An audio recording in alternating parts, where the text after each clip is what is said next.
Hello, and welcome to Homegrown KC, a podcast dedicated to exploring Kansas City's fascinating history and sharing stories from its rich past. I'm your host, Laura. Join me today as we explore a piece of Kansas City's history.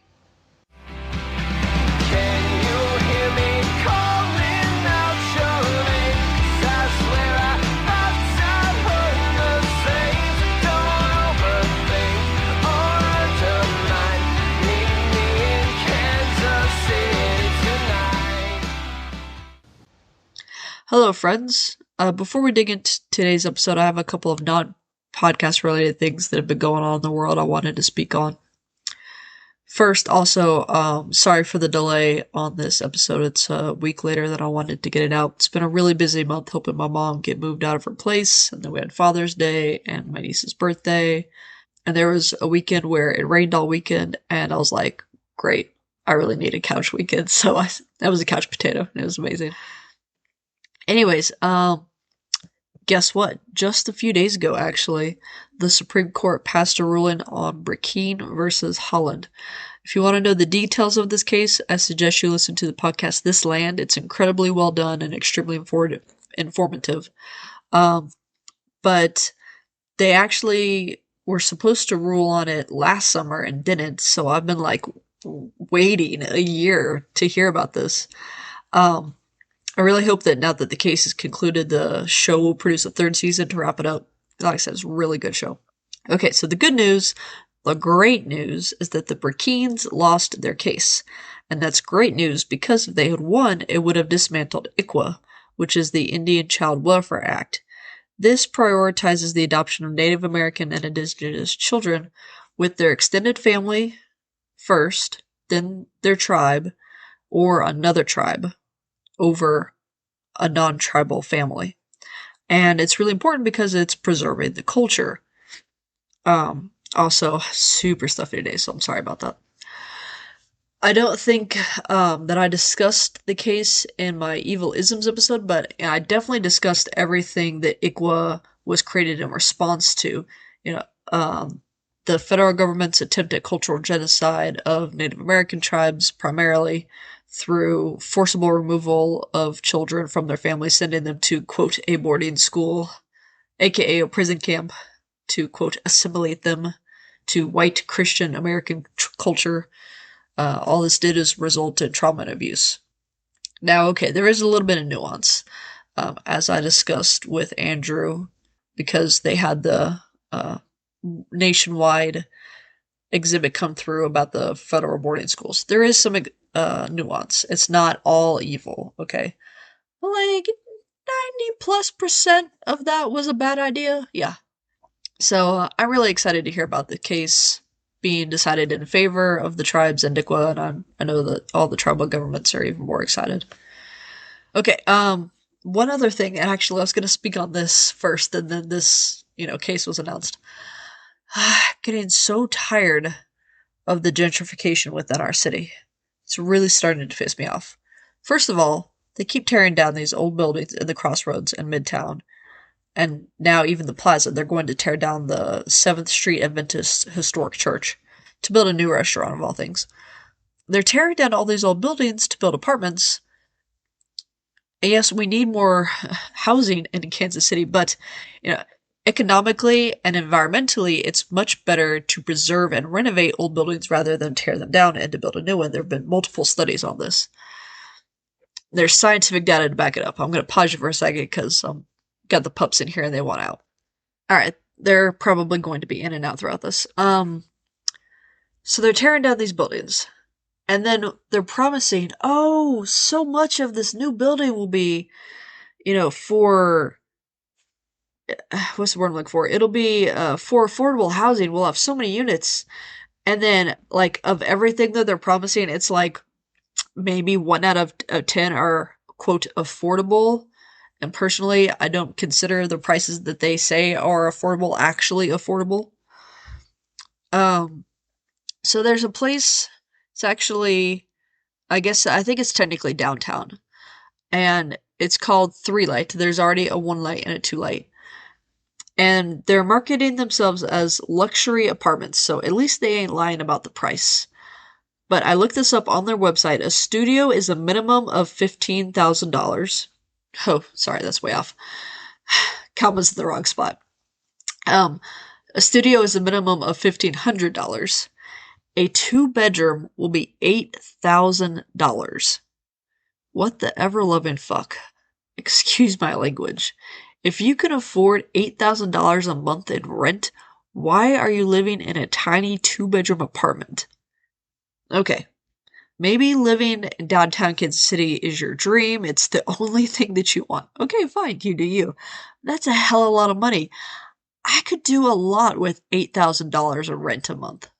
That's just rent. That's not utilities, food, gas, electrics, all of that other stuff. And okay, so I looked up, like I said, I looked this up on their website, and it's 14,000 square feet is the two bedroom. I was like, how much is square feet in? Like, I need something physical for people to visualize, because 14,000, I'm like, I don't know how much that actually is. Still couldn't find a good comparison, but it's considered a small apartment. So why are you spending $8,000 on it? That's just, I cannot get over that. But we're really sent off by Rand here. What set me off was I read, it was like 2 weeks ago now. Oh, actually, I haven't marked my notes. I read this on the 9th, June 9th.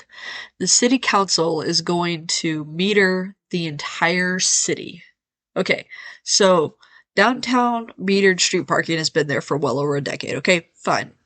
They have a couple of parking lots you can pay at, or now that we have the streetcar, you know, you had free parking elsewhere, you could just hop on the streetcar, sorry, easy peasy.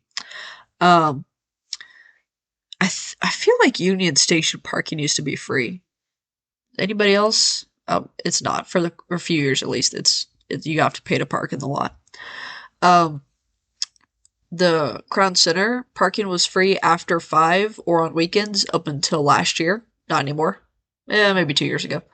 Definitely last year was when they added metered parking to the entirety of River Market. Now the only free lot is actually across the bridge. Yeah, so now they're saying they want to do the entire city. They're going to start with, Crossroads and Westport. So that is like every shopping center, a visitor center, other than the plaza. And on top of this, they keep saying that they want to build a new baseball stadium downtown, which is idiotic, but it's a separate complaint than this one. I'm trying to stay focused on my rants. I just can't get over this. It's a terrible, terrible, terrible idea, and I'm pissed. I really am. Hence the rant. I know it's commonplace in America. Okay, so all of you who have been yelled that at me, oh, I live in such and such town, and it's always been like that. Okay, don't come at me, bro. I know that it's common in large cities across America, particularly the East Coast. We're not East Coast, okay? We are the Midwest. Everybody on Twitter was like, oh, it's no big deal.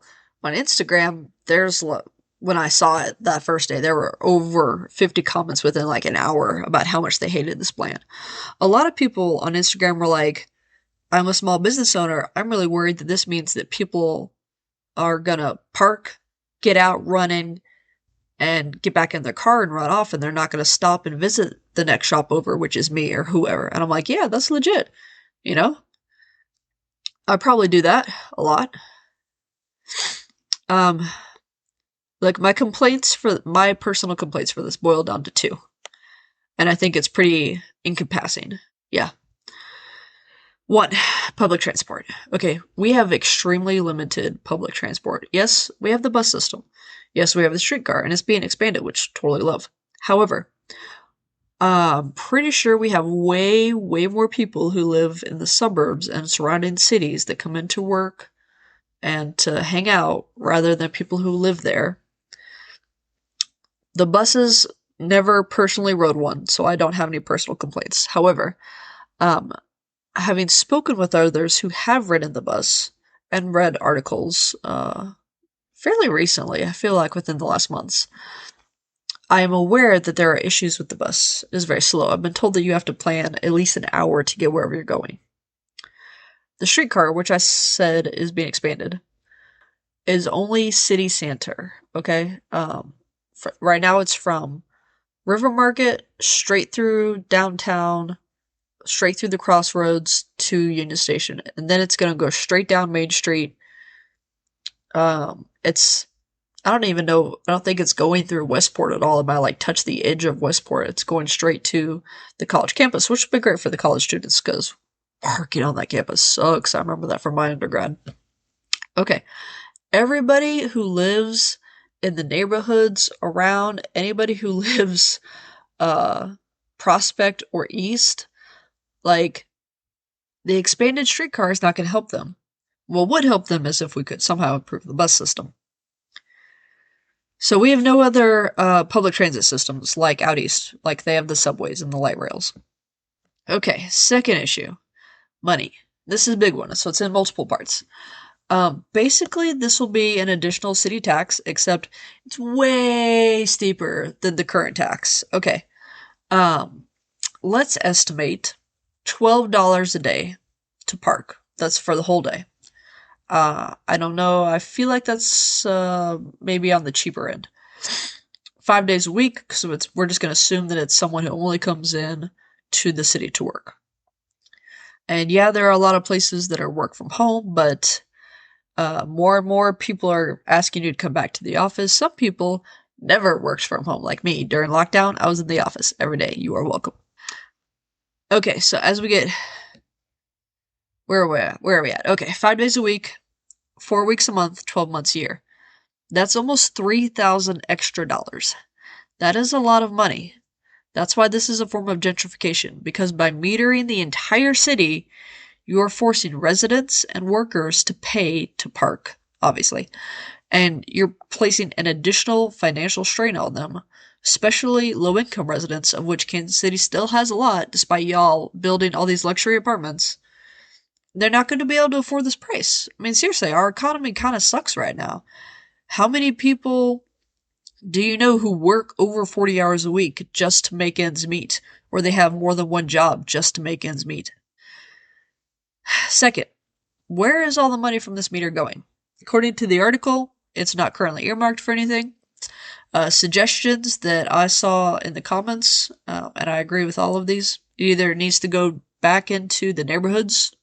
Like, if you're metered in Westport, if you're metered in frack down, totally blanking, whatever, neighborhood. Money should go back into developing that neighborhood in some manner. Used to fix all of our potholes, because we're, like, almost getting famous for how bad our potholes are.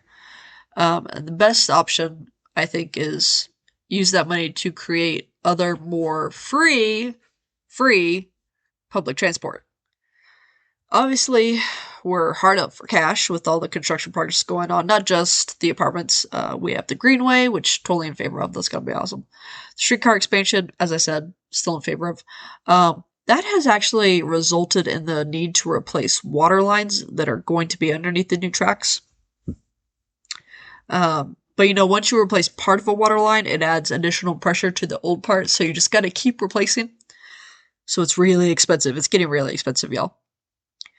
We have the new soccer stadium, the Rock Island Bridge project, also gonna be super cool. The Buck O'Neill Bridge is getting repaired right now, and it's completely shut down, etc. So, construction projects on the one hand, yeah, you know, we're fixing the water main pipes, we're fixing the bridge, like, this is good for the city. But all of these construction projects, all of the fancy new things that we're building, like the stadium, like the apartments, even Rock Island Bridge, major flag for gentrification.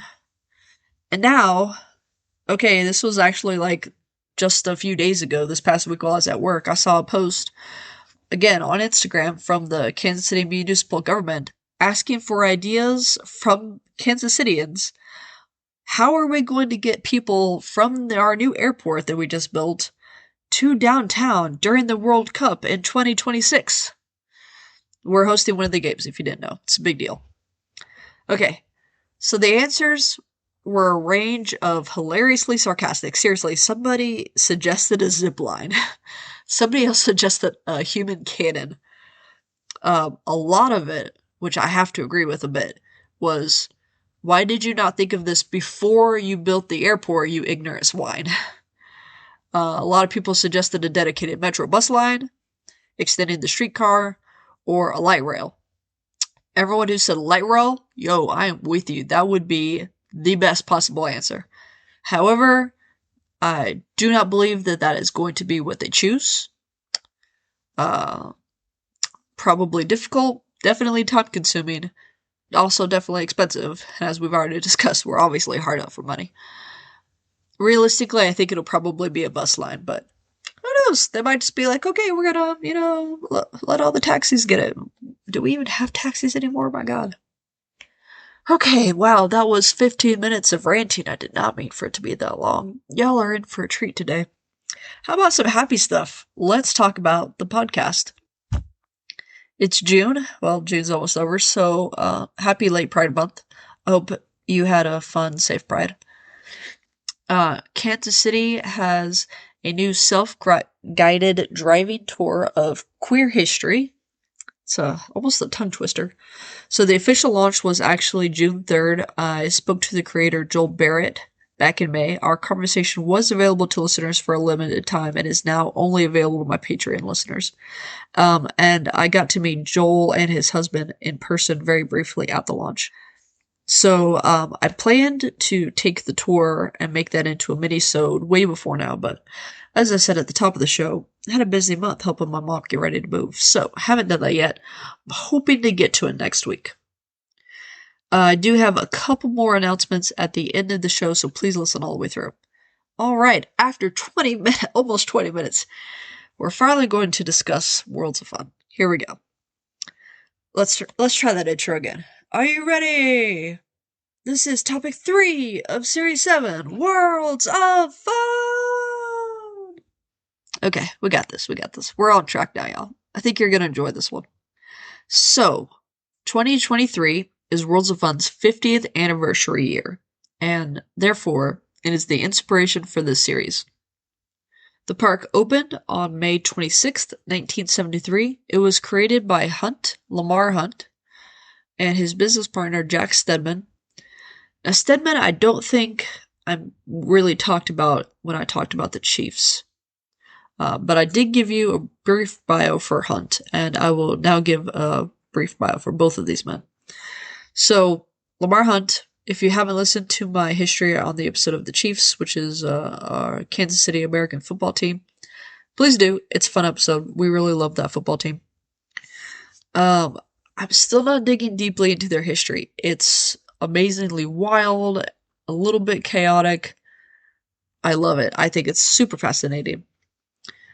But we're just going to talk about the park today and how he's involved in it. So, until that time. Lamar was born in El Dorado, Arizona on August 2nd, 1932. His father was Haroldson Lafayette Hunt, and his mother was Lida Bucker Hunt. Haroldson was a very successful businessman and oil magnate. Lamar was one of 10 children, according to findagrave.com. He had 5 full-blood siblings and 4 half-siblings. Hunt was married twice, first to Rosemary Whitler Hunt Carr.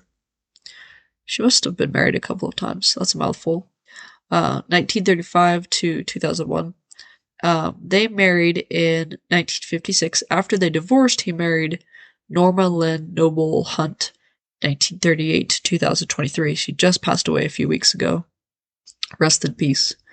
They married in 1964.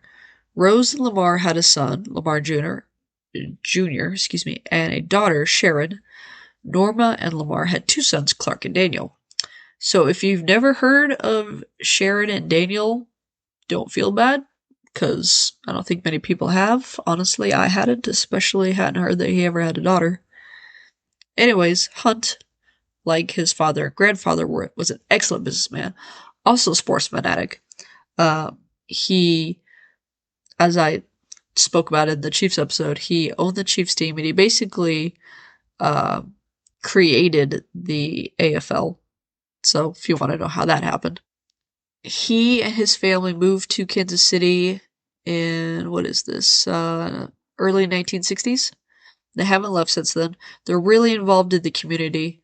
They have multiple business interests and ventures, but they also have the Hunt Family Foundation, and I feel like there was another foundation, but they give back to the city. So he is chairman of Unity Hunt Inc., which was based in Dallas, and that became known as Hunt Capital Group and is now Hunt Capital Partners. One of their subsidiaries is Hunt Midwest Enterprises, which I will speak on in greater depth later. But Worlds of Fun was created by, managed by, whatever you want to say, Hunt Midwest. So that is how Lamar Hunt is involved in the creation of Worlds of Fun. From what I've read, and there's really not a lot of like what his motivation was, but it sounded like he was like, you know what? This seems like a good idea. I've got the money for it. Let's do it. Kind of like just about everything he did. He's like, that sounds like a good idea. Let's go for it.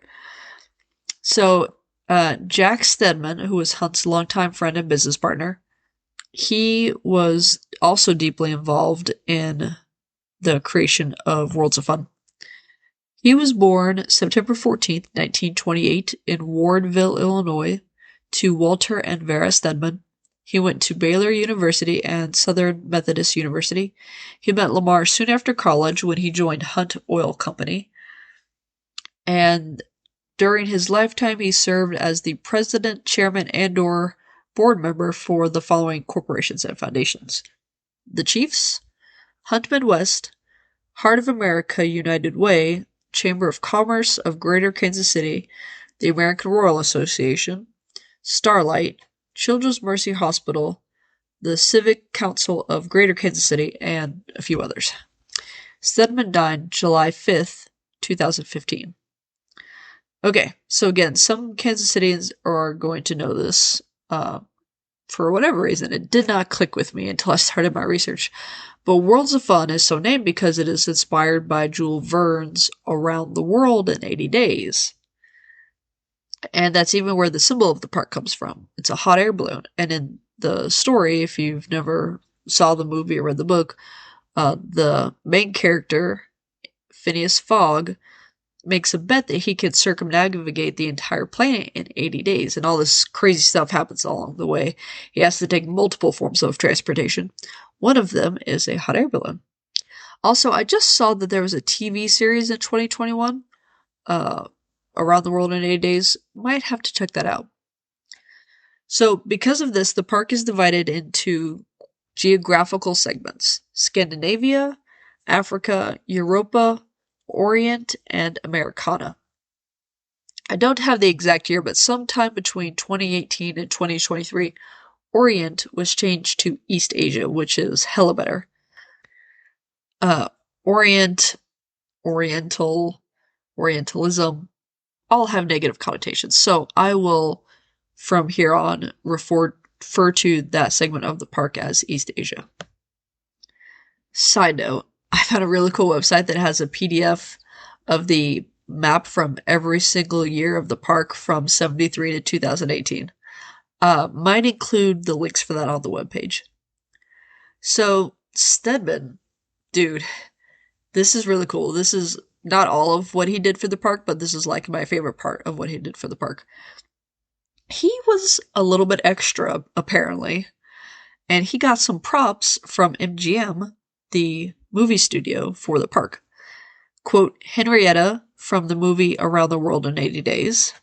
You would cross over the Henrietta as you entered the park, meant to signify that your adventure and trip around the world was starting. Cotton Blossom, a stern-wheel riverboat from the movie Showboat that was showcased in Americana.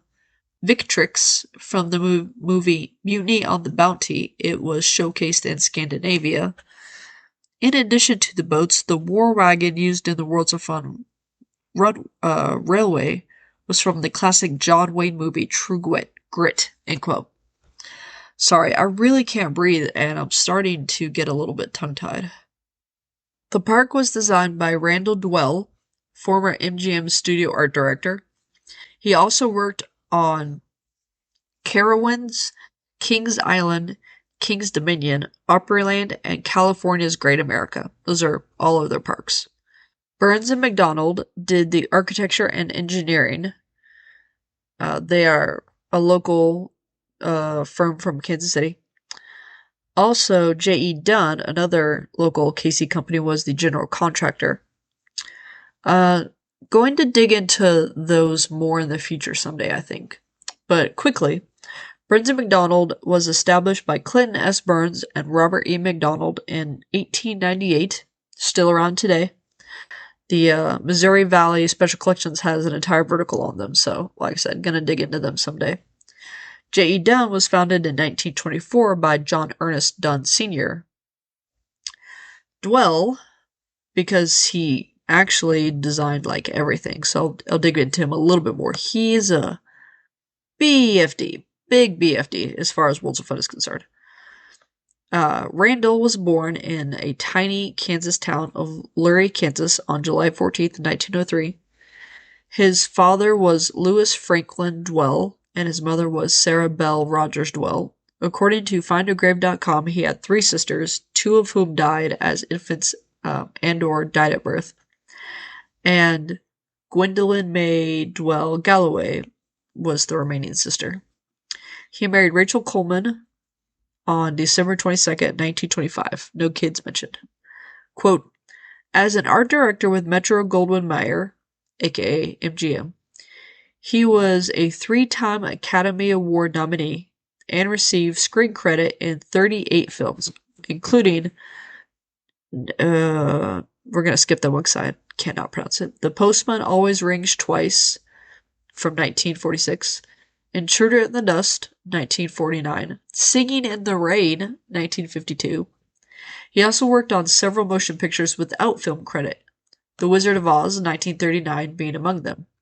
After retiring from MGM in 1959, he developed an architectural group R. Dwell and Associates based in Santa Monica, California, which specialized in the design of theme parks. Combining traditional architecture design with motion picture stagecraft, the firm designed most of the theme parks across the country. Another noted design was the Texas Pavilion at the 1964 World's Fair in New York City. End quote. So, whoo boy, amazing. Dude was a big deal. I love all this for the park. And I mean, how excited would you be to get the top theme park designer in America to design your park? And I may not have made it clear enough in this particular episode, but Lamar Hunt is a BFD, not just in Kansas City, like nationally, and during his lifetime. So, to be honest, I bet you that it was like 6 degrees of Kevin Bacon. Hunt knew X, who knew Y, who was friends with Dwell, and connection made. Done. I didn't find anything yet on who did the landscaping for the park. I will continue looking. But I did read in the official press release from 76, that the park featured, quote, over 225 varieties of trees, shrubs, and ground cover plants. The plantings contribute to the unique character and authenticity of each of the 5 themed areas of the park. Each area features a variety of plants which are native to the part of the world the section represents. American pin oaks, European sycamore, African dracana, Norway spruce, and Japanese dogwoods are among the 2,000 transplanted trees. It also said that when plotting the park, they took a lot of care to avoid 100-year-old native oaks and elms, so excellent. If I manage to visit the park this year, I'm going to try to keep an eye out. Remember to watch for the plants and see if that's still the case. Construction began in 1971. Quote, Worlds of Fun was just the first phase of a larger entertainment complex planned by Hunt and Stedman. They planned to build They originally hoped to build a 500-acre complex that would rival Disneyland and include hotels, venues, shops, and restaurants. Unfortunately, the 1973 oil crisis hit in October of their inaugural season and put a damper on further developments. End quote. Gotta be honest, a little bit disappointed that we never got big like Disneyland, but on the other hand, Worlds of Fun is not as busy as Disneyland or Disney World. I mean, we might have long lines, but you're gonna get to your ride within like 30 minutes. You're not gonna be in line for 3 or 4 more hours like you would be in Orlando. Also, you are going to walk your ass off, but it is possible to actually ride everything in the park in one day. Not possible at Disneyland or Disney World. Although, if you have done it at Disneyland or Disney World, I really want to know what your secret is. Like, wow. Our park is also way cheaper than either of those. So, I'm just saying, smaller is better. Bigger is not always everything. Okay, that is where we're going to end today's episode. I know we didn't get very far. Trust me, it's actually a good stopping place. Plus, I spent so long talking about other stuff at the beginning. Thank you for joining me as we begin exploring the history of Worlds of Fun. I hope you enjoyed today's episode. If you did, I think you will also enjoy topics 1 and 2 of this series, that is Electric Park and Fairyland Park. Join me next month as we continue topic 3 with part 2. Alright, sources. Vertical files from the Missouri Valley Special Collections, findagrave.com, and actually worldsoffun.com.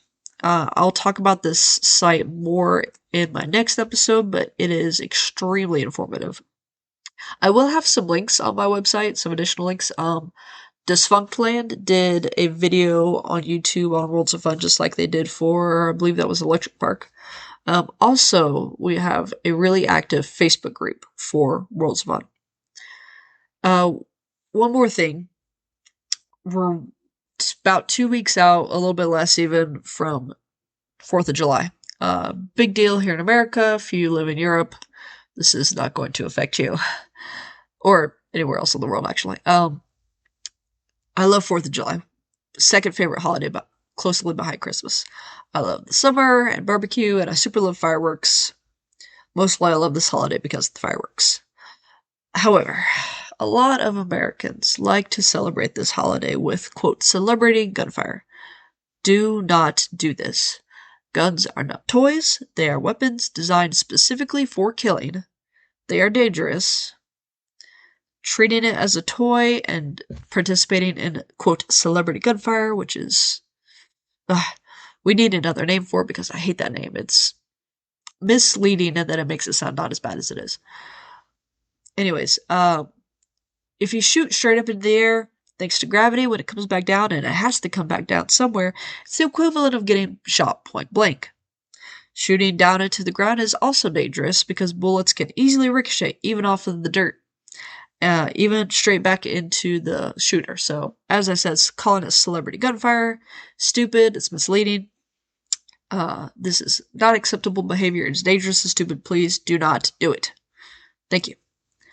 Alright, I hope you will consider becoming a financial supporter of the show. There are several ways you can do so. You can subscribe to patreon.com/homegrownkc or redcircle.com/homegrownkc. You can give a one-time donation at redcircle.com/homegrownkc or coffee.com/homegrownkc. That's ko-fi.com. You can give as little or as much as you want, even as little as $1 a month. Once you sign up, subscribe to the show, you'll be charged that day, and then on the first of every following month. If you become a patron supporter, you get 3 things. An item from the merchandise store valued at $5 or less. A shout out on every episode and social media post. Thank you for your continued support, Bjorn, Joan, and Thomas. Love y'all. And you get access to exclusive bonus content featuring other local historians, archivists, and museum curators. Everyone who simply gives a donation will receive a shout out on the next available episode, but you do not get bonus content or anything from the merchandise store. My most recent Patreon episode was actually with Jennifer Lovesey Mast, the creator of the website worldsoffun.org, which is, as I said, where I got a lot of the information, most of the information for this topic. She and her husband also run the Worlds of Fun Facebook group. These two, especially Jennifer, have been researching and collecting Worlds of Fun history for about 30 years. Had a wonderful time speaking with her. If you become a patron, listen to the episode. I think you'll really enjoy it. I think I might have mentioned this at the top of the show. I really want to go to the park this summer. That will definitely be at least adventure, probably a minisode. For every donation on Ko-fi, ko-fi.com, 1% automatically goes to help fight climate change, which is something I'm passionate about, so I love that. If you become a patron supporter, those monthly donations I use to pay for, like, gas, getting around as I do my research. If you donate on coffee, that money is specifically going to be dedicated to new technology. I would love to have a new camera for my adventures. Right now, I just have a cell phone that is somewhere between 5 and 10 years old. I don't want to do the math right now. Also, starting to feel like I need a new laptop. I love this baby, but she is almost 10 years old and she's running slow. If you cannot support me monetarily, I totally get. It's cool. You can still support me by following and subscribing to my Facebook, Instagram, Pinterest, Twitter, and Tumblr pages. Did I get all those? Facebook, Instagram, Pinterest? Yeah, sorry. Also have a YouTube channel. Please follow me, like, subscribe. Make sure to rate and review me everywhere you listen, especially on Apple Podcasts. You can visit my website for additional information. That's homegrownkc.wordpress.com. It is still under construction, but I am producing new content a little bit as we go this summer. You can also subscribe to my newsletter from my website. In fact, that's the only place in which you can subscribe to my newsletter. Once a month, maybe on the first Saturday of the month, you will get an email that says, here's what's going on, here's what's new, episode alert. I'm not going to email you every day. That's annoying. If you have any questions, comments, or concerns, or episode suggestions, you can email me at homegrownkcpodcast@gmail.com or DM me on any of my social media networks. For merchandise, visit www.zazzle.com/store/homegrown_kc_store. That's zazzle.com/store/homegrown_kc_store. As always, thank you goes out to my very talented sister-in-law, Sarah McCombs, for the creation of my logo, to the Dear Misses for the use of their song Kansas City as the intro and outro music of the show, and to local libraries which enabled me to gather all my research. Thanks for listening. Cheers.